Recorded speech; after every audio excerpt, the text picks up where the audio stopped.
Chicken আইটেমের মধ্যে আমার সবচেয়ে ফেভারিট হচ্ছে বাটার চিকেন। আজকে এই রেসিপিটি সবচেয়ে ইজি ওয়েতে, শর্টকাট ওয়েতে দেখানোর চেষ্টা করব।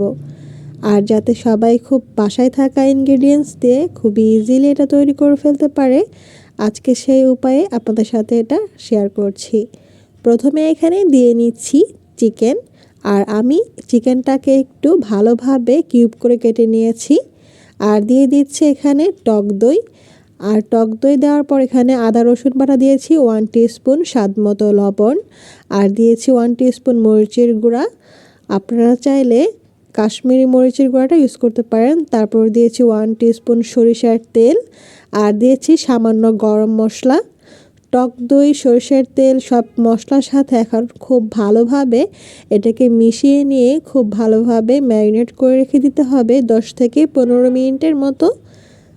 তারপর এখানে একটা কড়াই নিয়েছি, এখানে আমি তেল দিয়েছি 1/2 কাপের মতো।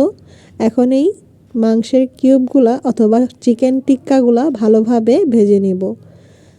5 থেকে 6 মিনিটের মতো ভেজে নিলেই কিন্তু এটা রেডি। উল্টে পাল্টে রেডি হওয়া পর্যন্ত অপেক্ষা করে ভেজে নিয়ে এটাকে নামিয়ে নিতে হবে।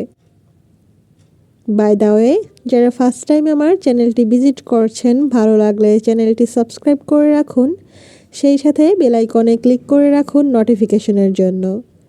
মাংসর টিক্কাগুলো হয়ে গিয়েছে। এখানে আমি গরম মশলা হিসেবে দিয়েছি একটা এলাচ আর একটা দারচিনির টুকরা। তারপর দিয়ে দিচ্ছি এখানে 1 কাপের মতো পেঁয়াজ কুচি।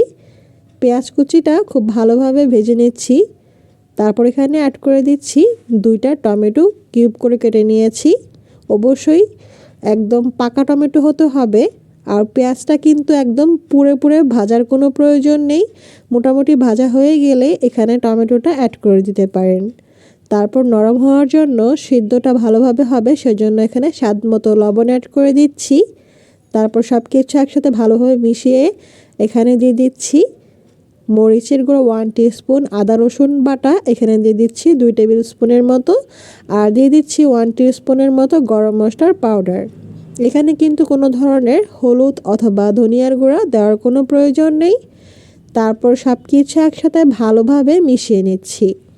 মিশিয়ে কিছুক্ষণ কষিয়ে নেওয়ার পর এখানে কাজু বাদাম অ্যাড করে দিচ্ছি প্রায় 10 থেকে 15টার মতো। তারপর এখানে দিয়ে দিচ্ছি পানি। পানির পরিমাণটা একটু বেশি দিতে হবে যাতে করে সব কিছু একসাথে সিদ্ধ হওয়ার পর 2 কাপের মতো এরকম থাকে সে পর্যন্ত। এটাকে জাল দিয়ে পাশে সাইডে রেখেছি ঠান্ডা হওয়ার জন্য। তারপর কড়াইটাকে ভালোভাবে ধুয়ে সেম কড়াইটাতেই কিন্তু আমি বাটার নিয়েছি 4 টেবিল চামচের মতো। তারপর বাটারটা ভালোভাবে গলে গেলে সেই টমেটো এবং বাদাম ব্লেন্ডারে সব কিছু ভালোভাবে একসাথে ব্লেন্ড করে নিয়েছি। একদম গরম মশলা ইউজ করেছিলাম যে দারচিনি, এলাচ, টোটালি সব কিছু একসাথে ভালোভাবে ব্লেন্ড করে তারপর এখানে ছেঁকে নিয়ে তারপর এটাকে ভালোভাবে কষিয়ে নিচ্ছি। অনেকেই এই কাজটা আলাদাভাবে করে, আমি একসাথেই করে নিয়েছি।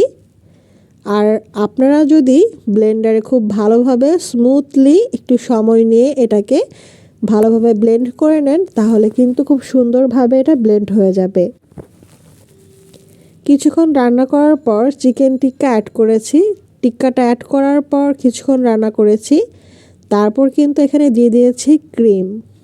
আপনারা চাইলে বাজারে যে কোনো সুপার শপ থেকে হুইপড ক্রিম অথবা অন্যান্য যে কোনো রান্না করার ক্রিমগুলো ইউজ করতে পারেন। আর যদি ক্রিম ইউজ না করতে চান সেক্ষেত্রে বাসায় দুধের সর এবং চাইলে গুঁড়া দুধ দিয়ে ক্রিম তৈরি করে সেটা ইউজ করতে পারেন।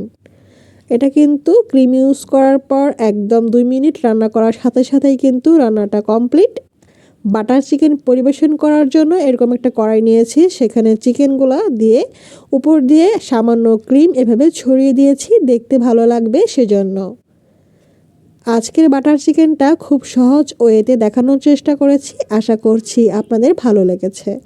এই চিকেনটার সাথে আপনারা চাইলে নান রুটি, পরোটা অথবা রুটি অথবা রুমালি রুটি অথবা চাইলে প্লেন পোলাওয়ের সাথে কিন্তু খুব ভালো জমে যায়। আর বাটার চিকেনের রেসিপিটা কিন্তু যে কেউ খুব সহজেই বাসায় এইভাবে তৈরি করে ফেলতে পারবেন। তৈরি করলে জানাবেন কেমন হয়েছে। আর অবশ্যই কোনো কিছু জানার থাকলে কমেন্টস করে জানাতে পারেন। সেই সাথে অবশ্যই ভালো লাগলে চ্যানেলটিকে সাপোর্ট করার জন্য চ্যানেলটি সাবস্ক্রাইব করে রাখুন। আজকে এখানেই বিদায় নিচ্ছি। আল্লাহ হাফেজ।